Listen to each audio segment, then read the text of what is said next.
Hey guys, Alan Cortez here, and welcome to this brand new channel, The Bird Bay. So, just a little backstory on why I wanted to create the channel. And by the way, this is Elfie, my Senegal Parrot. Had him for about 3 years now. As you can tell, he's a little jittery because I got this light set up and he's like, what the heck is going on here? Stupid human, take me out of here. I want to go back on my stand. But anyway, a little bit of the backstory of why I created the channel. Really, the goal was to educate, protect, and rehabilitate, and really directed toward new parrot owners, existing parrot owners, and people just looking into what it's like to own a parrot and want to learn as much as possible. Because really, I would go to different bird stores, pet stores. I would go to sanctuaries, bird sanctuaries, and I would just see these poor birds that are beautiful. They're meant to be out, well taken care of, and they're beat up, got plucked out feathers, they got behavioral problems. And I just feel like if humans, if people just took a little bit more time to educate themselves and really make sure that they protect, and if they have an older bird, rehabilitate and how to do it properly, it would go a long way for the relationship between the owner and the parrot, him or herself.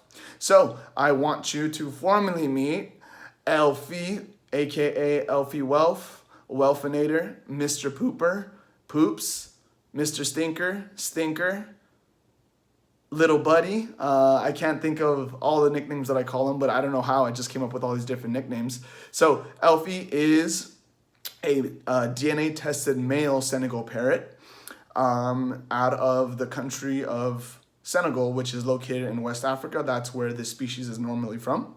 So he is going on 10 years old. It will be this May. So I've had him for about 3 years. And basically, kind of his backstory, I went to a local bird store. I'm based out of San Diego, and I had seen this, I was looking to get a parrot. I've always wanted to get a parrot since I was younger. I remember I wanted an Amazon parrot when I was younger, and my mom was like, heck no, no way. You're not going to take care of that. You're not getting one. So, years and years later, here I am. I was doing my research, and I was looking at different birds, and really what I was looking at, not just the species itself, but I was really looking at the personality. And the reason I was looking at the personality is because I live in a condo, and with condos having a lot of neighbors, you generally want to make sure that, your bird isn't screeching all the time, all day, every day, because, what ends up happening, the HOA finds out, or, other people complain, you have to move, and you obviously don't want that, or even worse, people have to get rid of the parrots. So Elfie's story, he was rehomed. How you doing, buddy? What you doing? Look, got a little itch. So he was basically rehomed. I think the previous owner, from what I understood, had him for a while since he was young, but he had basically been caged and not let out of his cage a lot for the last 3 years. And if you notice, whenever I kind of move my hands around him, he has a natural kind of twitchy, fearful behavior, so to speak. As a result, if you don't get out of your house, your apartment, wherever you live for 3 years, and you're in a room and all you know is 1 or 2 people, well, when you go to experience new things in the world, I can guarantee you're going to be freaked out too, right? So I try to think about it from that context. And, I didn't really know too much about it. He's my first parrot, and I didn't really know too much about it. And, I kind of started learning more about this, but he was living in a cage for 3 years. Unfortunately, his owner got ill or something along these lines, and they had to move or rehome him or something. And that's kind of how he ended up in my lap. But from my understanding, he only liked women. His previous owner was a woman. I can tell because whenever I have people over my place and I bring, ladies over, he instantly runs over to the side of the cage and puts his head down to be scratched. And when guys come over, he's like, back up, who are you? You know what I mean? So I can see that. And anyway, long story short, he was rehomed. He was really just always in his cage, didn't really experience much. Definitely didn't learn how to fly until I taught him recently. Had that natural fearful behavior, and I kind of learned this as I went along. And, obviously, like anybody else, I've made my mistakes when I was first getting started. So I learned this about him, and I said, okay, no worries. We're going to start small. We're going to go with baby steps. So what were like some of his early problems, and really, back to the title of the video, like what it's like to own a Senegal parrot. And, first things first, like the early problems that I had, were initially him biting in his cage. So he was already somewhat tame. He doesn't really bite anyone when he's, perched up on your hand. When a stranger picks him up, I try to do my best to socialize him now to prevent that. He's usually pretty good about things. And he doesn't really bite, but when he's in his cage, naturally when a bird is always in his cage and is in one cage, he feels or she feels like, hey, that's my cage. Back up. I don't want you around it. And when you first get a bird, like, he didn't know who I was, and I was a guy to make it even worse, right? So he would, let me come by his cage. He wouldn't really lunge at me, but he would let me come by his cage, and didn't really know much. I would try to pick him up, and then in the beginning he would step up, and after a while I would pick him up, and after I picked him up, especially in the morning, he would go and take a big nasty bite out of my finger. I don't know if I still have some of the scars, but he'd like to get me on this hand. Yeah, they're somewhere here. They're like here. I would get these scars and he would bite me, and naturally I would flinch. But I knew if I stepped away and let him get what he wanted all the time and basically allow him to bite as a way for him to, get what he wants and not have to get out of his comfort zone, I said, well, that's not going to work either. So anyway, I took some baby steps and I started getting his favorite treats, which are like peanuts, almonds, cashews.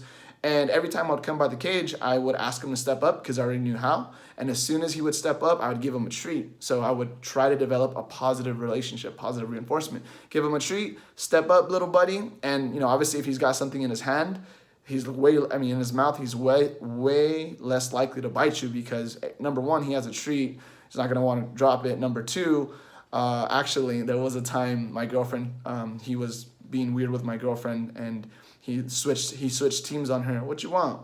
You want a treat? He's like, oh, where my treat at, bro?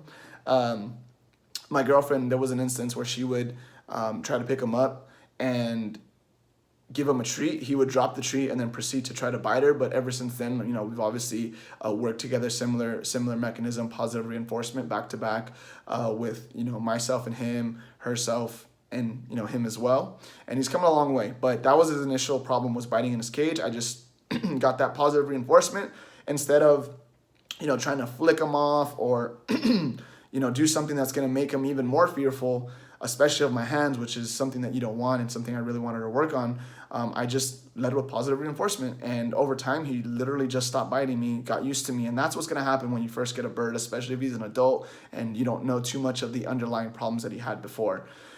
Aside from that, his diet, from what I understood, was just like seed mix, which at the beginning I didn't know any better, and I had done some initial research and I heard about pellets and fruits and veggies. So I would try to give him veggies. I would try to give him other things to, mix up his diet. It became a lot of work.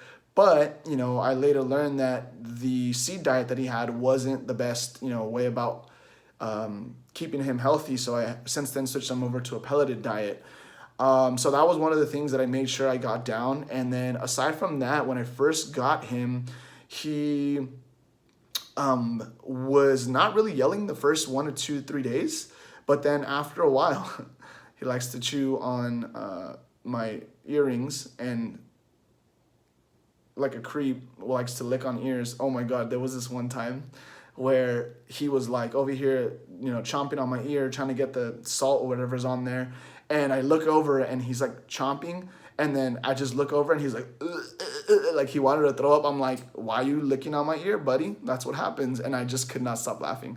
Anyway, side story. So initially he was doing a lot of, he wasn't yelling a lot until after about 2-3 days. He started yelling. I wouldn't cover his cage, because when I tried to cover his cage at night, but he was in the living room and it was dark, he would yell. And from my understanding, now looking back, he was yelling because he wanted to know where I was. He wanted to know where his flock is. He's in a new environment. And he would do a lot of yelling. And it got to a point where I would step out of the room and be gone for more than 15 seconds, and he would start yelling. And when I mean yelling, it's like the screech, the high-pitched screech where you hear it, you want to pee your pants because it's so loud and it comes out of nowhere. So that's what kind of some of the problems that he had. And obviously, like I mentioned, he had a tendency to only like women and not really guys. And he had a preference for my girlfriend. So I just make sure that for the first 6-7 months that I worked with him exclusively. Unfortunately, I told my girlfriend, like, hey, you're going to have to not, interact with him as much and just let me work with him, or else he's going to naturally want to go with what he knows. And in terms of the daily routine now, like I mentioned before, the only kind of thing that he had going on was yelling when I left the room. What I basically started doing was, as soon as he started yelling, no matter where I was, I would just completely ignore him, and the behavior over time stopped, because he realized this yelling is not going to get me anything. There's no point. So he whistles, he does this little cute when he really wants my attention, and that's the only time I'll ever respond to him, to get that attention, so that I can confirm, hey, when you do that, I'm going to respond. But if you do anything that's not that and it's yelling, forget about it. Aside from that, he showers 2 times a week. I'm fortunate in that I work from home, so I'm literally here, I'd say about 14 to 16 hours a day. Well, actually even more. Basically like 22 out of 20. No, that's even less. No, I am here in the house about 20 hours a day, including sleep and everything. And, I have a workout facility that's, in the condo where I live, so I'm not gone for too long. And he's basically hanging out on his stand or on his playtop cage. I want to say about 4 to 8 hours a day, just depending on kind of how long he's out and what I'm up to. But he's hanging out most of the time. So that's basically it. Aside from going to the gym, coming home, he knows the drill. When I leave in the morning, I go to the gym, come back, I feed him around 8:30, uncover his cage, feed him. From there, he eats, and I make sure not to overfeed him, because I train him in the afternoon. So in about 2.5 hours, it's going to be time for training. And if, one thing I learned is, if you have a parrot and she always has access to food, when you ask him to do anything, trick training, stepping up, anything you're working on with the bird flying, they're going to be like, nah. Because, birds, what I learned, aren't domesticated. They're wild animals, and they have no need or desire to want to love you or do anything you say, aside from, when you develop a positive relationship, obviously the bird loves to interact with you at this point, and from there, it's a win-win relationship, and it's mutually beneficial. They like you, they see you as part of their flock, and sometimes birds bond with specific people. But yeah, that's one of the big things there. For the routine, he showers about twice a week. I'm currently training him not to be afraid of water. That's another thing he's really afraid of, is water. So we're working together on that. And in terms of the noise level, I know you guys are probably curious, like, the Senegal Parrot, Poicephalus, like, are they loud? To be 100% honest, this guy does not make a sound throughout the day unless he's really hungry and it's around lunchtime. And obviously I'm at the gym and he's like, where the hell are you, human? I'm hungry. He's getting restless. Or the occasional screeching. He doesn't even really screech in the morning, because I don't give him the opportunity to. So I don't reinforce the positive behavior, but I also don't, the negative behavior of screeching, but I also don't give him the reason to screech. So he's fed, he's hanging out with me, he knows I'm around, he's not alone for too long, he really has no reason to screech. He does his cute little whistles and things here and there, but I think this is one of like the more rare Senegal parrots, in that the guy doesn't make a peep all day, which is super ideal if you're looking to have a bird that is apartment or condo friendly. I would look into all the Poicephalus species, different species. You have the Jardines parrot, the Senegal parrot, the red-bellied parrot, other variations of Elfie. Those guys tend to be on the Cape Parrot as well. They tend to be not on the louder side, as opposed to like a cockatoo. Oh my God, if you own a cockatoo, brace yourself. The noise is coming. It's just part of their personality. Another thing too is, like, if you're going to get a conure, you got to know what you're signing up for. Those guys are just naturally chirpy and loud no matter what you do. You can do your best to minimize the bad noise, but aside from that, it's really also going to depend on the species. A lot of people get caught up thinking like, oh, this bird's beautiful, it's a macaw, it's got these beautiful feathers. For that reason, I'm going to get it, but, really do your research.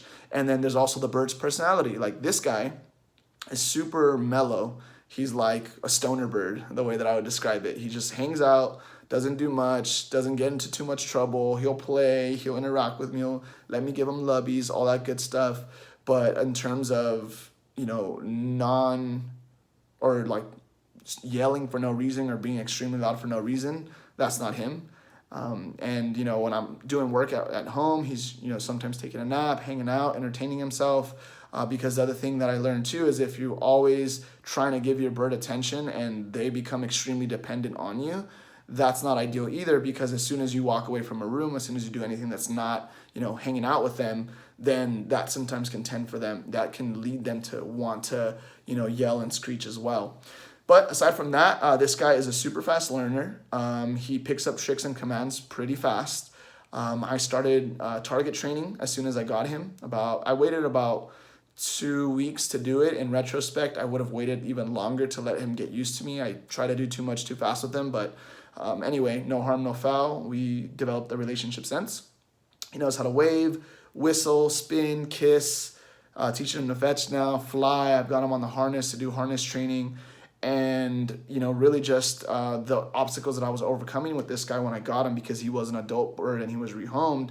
Obviously the fearful behavior that he had, just moving slowly initially, making sure you're building that bond, that trust with your bird. The yelling, obviously ignore the yelling, no matter how loud or how consistent it is. You yell, you get no attention, you get nothing, you don't get acknowledgement, you don't get anything. Keep yelling and you get nothing. But as soon as you stop yelling, 5-10 minutes after you stop yelling, then I'm gonna come over, and then quickly the birds learn. They're really intelligent. Oh, if I yell, I don't get anything, but if I maybe do a cute whistle or just hang out, my human's gonna come over and hang out with me, right? And aside from that, was just to help him with the fearful behavior, was just exposing him slowly to new environments and just making sure that, he understands, what a harness is. It's going to go on you, but when it goes on you, you're going to have positive reinforcement. You're going to get to go outside, take him to the park. I try to just put him in different situations so that little by little, he starts getting rid of that fearful behavior. And aside from that, is trick training. I spend about